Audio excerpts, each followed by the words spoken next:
Let me take you 5 minutes, guys, and let's discuss the strategy for 2024 prelims. As 5 months are left, तो आज हम लोग बात करते हैं प्रिलिम्स के लिए हमें क्या चीज़ें ज़रूरी है, क्योंकि हमें ऐसा लगता है कि prelims all about tricks your मुझे लगता है नॉमिक्स जो बच्चे चाहते हैं, या फिर हमें कंपैरिजन चार्ट मिल जाए और हमें पकी पकाई खीर मिल जाए और हम वो फैक्ट्स रट्टा मार लें और हम लोग जो है पेपर क्लियर कर लें.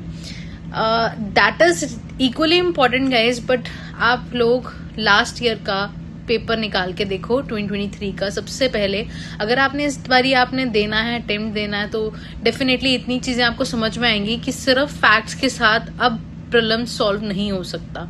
until or unless your things, your brain is not applying that knowledge, और आप लोग उसको एनालिटिक स्किल्स नहीं यूज करते, आप मेंस तो डेफिनेटली नहीं लिख सकते, आप प्रॉब्लम्स भी क्रैक नहीं कर सकते आज की डेट में.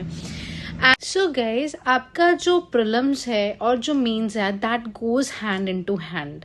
मतलब कि ऐसा नहीं है कि आप सिर्फ प्रॉब्लम्स की तैयारी कर सकते हो या फिर मेंस की. They go simultaneously. Yes, just before your 2 months you can be more aggressive towards your MCQs, जहाँ पे आप बहुत सारे MCQs सॉल्व करके देखो. Try to attempt the question. I am posting the last year question, that is your S3I के बारे में. अगर गाइस आप लोगों को पता है कि सस्टेनेबल क्या होता है, when socio economic and environment factors comes together, तो हम लोग उसको सस्टेनेबल बोलते हैं. अब इस ऑप्शन में आप इजीली एलिमिनेट कर सकते हो कि रैपिड आपका massive transportation must not be there, क्योंकि हम लोग यहाँ पे बात कर रहे हैं सस्टेनेबिलिटी की. तो ऑब्वियसली हमारा वहाँ पे जो है आपका ओनली 3 हो जाएगा. आप इजीली जो है हाउसिंग और ये बाकी 2 ऑप्शन जो है करेक्ट कर सकते हो और एकदम से एलिमिनेट कर सकते हो अगर आपने ये चीज सोच. सो गाइज, जब भी आप लोग कोई भी टॉपिक पढ़ो तो सी कि आपने उसके ऊपर क्या वैल्यू एडिशन किया. अब कभी भी कुछ भी पढ़ रहे हो, मेक श्योर कि आप उसको प्री और मेंस दोनों एस्पेक्ट से चीज़ों से पढ़ो.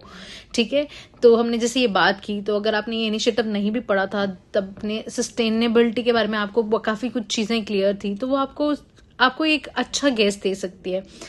अब मैं इसको अपनी लैंग्वेज में हम लोग बोलते हैं दैट इज की बाबा, जो आप एक नॉलेज आपकी प्रोड्यूस हो रही है ना, आप जो पढ़ के आप ज्ञान इकट्ठा कर रहे हो, अब फाइनली उसको इम्प्लीमेंट कर सको. यार ये ऐसा हो सकता है, ये ऐसा हो सकता है ना. और जैसे आपको मैपिंग्स के क्वेश्चन पूछते हैं कॉन्गो बेसिन के बारे में या फिर कुछ भी, guys you have to think कि आप जो भी टॉपिक पढ़ रहे हो, ये एप्लीकेशन ऑफ नॉलेज गाइज आपका गेस वर्क बहुत ज़्यादा स्मार्ट करेगी. और ये कब आता है, जब आप चीज़ें पढ़ रहे हो, उसको टेस्ट सीरीज दे रहे हो, उसको रिवाइज कर रहे हो. सो मेक श्योर कि आप ये चीज़ें ज़रूर करो guys. Test series is the most important thing ever in your UPSC preparation. आप जितना मर्जी पढ़ लो, पर आप रिप्रोड्यूस नहीं कर पाओगे गाइज अगर आप टेस्ट सीरीज नहीं कर रहे.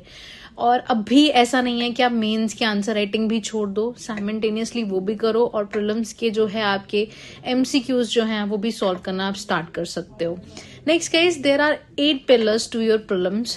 तो प्रीलिम्स की अगर मैं बात कर रही हूँ तो 8 सब्जेक्ट्स हैं जो कि आपको इक्वली एम्फसाइज करने हैं गाइज. हम लोग क्या करते हैं, कई बार हिस्ट्री, पॉलिटी, इकोनॉमी और मॉडर्न हिस्ट्री के ऊपर बहुत स्ट्रेस दे देते हैं.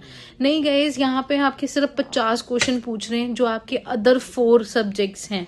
That is your ancient history, medieval history guys, आपके environment science and tech and international relation guys. इनके ऊपर भी आपको बहुत सारा एम्फसाइज रखना है. कई बार हम लोग इस पोर्शन को बहुत ज़्यादा निगलेक्ट कर देते हैं कि ये सब्जेक्ट्स कम पूछे जाते हैं या फिर कम वेटेज के. नहीं गाइज, आज की डेट में ये जो सब्जेक्ट्स हैं आपके इक्वली वेटेज के हो चुके हैं from the left to the right. तो गाइज ऑब्वियसली आप लोगों को जो है इक्वल एम्फोसिस करना है, सिर्फ इन सब मेजर सब्जेक्ट्स पे नहीं रहना, माइनर के ऊपर भी उतना ही कंसंट्रेट करना है. This is the I guess key reason कि हम लोगों का ज्योग्राफी और हिस्ट्री बहुत ज्यादा जाता है गाइज. ट्रस्ट मी, जितना मेजर इंपॉर्टेंट है गाइज उतने ही माइनर सब्जेक्ट्स इंपॉर्टेंट हैं. ये 4 minor subjects they are really really important. मैंने इस प्रिपरेशन के अंदर माई लर्निंग इज कि हम लोगों को किसी भी आपके जो है ना सब्जेक्ट को नाराज नहीं करना. हमें नहीं पता कि कब वो सब्जेक्ट जो है आप लोगों को नैया पार करवा दे आप लोगों की. सो आप UPSC is all about creating the balance guys, and you have to create a balance between all the subjects, your revision as well, your test series as well. आपको pre, mains, interview तीनों के बारे में आपको इकट्ठे सोचना है. And this is all from my side guys. I hope आप लोगों को ये वीडियो अच्छी लगेगी. Thank you so much. God bless you all. जय हिंद.